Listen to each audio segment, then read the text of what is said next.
Baba yetu ulioko juu mbinguni, tunakuita masaa haya kwa ajili ya kujifunza somo hili la leo. Kubali kuwa na sisi, kubali kutufundisha, ni katika jina la Yesu. Amina. Mpendwa mfuatiliaji wetu, nikukaribishe tena katika somo letu la leo la siku ya Alhamisi katika juma la kwanza. Na somo la leo lasema mwanzo wa utumwa wa Misri. Kwa ajili ya utumishi ambao Yusufu alikuwa amefanyia taifa la Misri, hawakupewa tu sehemu ya nchi kama makazi, bali walisamehewa kutozwa kodi, na kwa ukarimu walipewa chakula wakati wote njaa ilipoendelea. Mfalme alikiri hadharani kwamba ilikuwa ni kwa kuingilia kati kwa rehema za Mungu wa Yusufu ambapo Misri ilifurahia kushiba huku mataifa mengine yakiangamia kwa njaa. Aliona pia kwamba usimamizi wa Yusufu ulikuwa umetajirisha sana ufalme, na shukrani zake zilizunguka familia ya Yakobo kwa upendeleo wa kifalme. Lakini kadiri wakati ulivyosonga mbele, yule mtu mkuu ambaye Misri ilikuwa na deni kubwa kwake na kizazi kilichobarikiwa kwa kazi yake kilipita kaburini, na akainuka mfalme mpya juu ya Misri asiyemjua Yusufu. Si kwamba alikuwa hajui huduma za Yusufu kwa taifa, bali alitaka kutowatambua na kadiri inavyowezekana kuwazika kwa usahaulifu. Akawaambia watu wake, angalieni, watu wa wana wa Israeli ni wengi na wana nguvu kuliko sisi.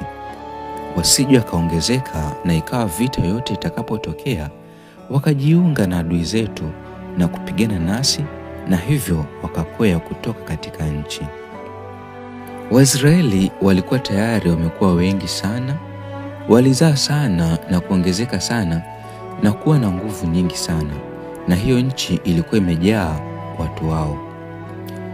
Chini ya ulezi wa Yusufu na upendeleo wa mfalme aliyekuwa kitawala wakati huo, walikuwa wameenea kwa kasi juu ya nchi, lakini walikuwa wamejiwekea kabila tofauti wasio na uhusiano wowote na Wamisri katika desturi au dini, na idadi yao inayoongezeka sasa ilisisimua hofu ya mfalme na watu wake wasije wakajiunga na maadui wa Misri katika vita. Hata hivyo, sera ilikataza kufukuzwa kwao kutoka nchini. Wengi wao walikuwa watendakazi hodari na wenye ufahamu, na walichangia sana katika utajiri wa taifa.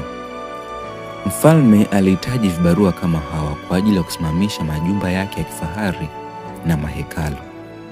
Kwa hiyo akawaweka pamoja na Wamisri waliokuwa wamejiuza na mali zao kwa ufalme. Muda mfupi baadaye, wasimamizi wa kazi wakawekwa juu yao na utumwa wao ukakamilika. Wamisri wakawatumikisha wana wa Israeli kwa ukali, wakawafanya maisha yao kuwa ya uchungu kwa utumwa mgumu katika chokaa na matofali na katika kila namna ya utumishi shambani. Utumishi wao wote ambao ndani yake waliwatumikisha ulikuwa ukali, lakini kadiri walivyowatesa ndivyo walivyoongezeka na kukua. Mambo ya kufanya. 1. Baada ya somo la juma hili, ni matumizi gani binafsi ambayo unasadikishwa kwayo? 2. Unawezaje kumwamini Mungu unaponaswa katika hali ambayo huoni njia yoyote ya kutokea? 3. Pitia upya aya ya ukariri.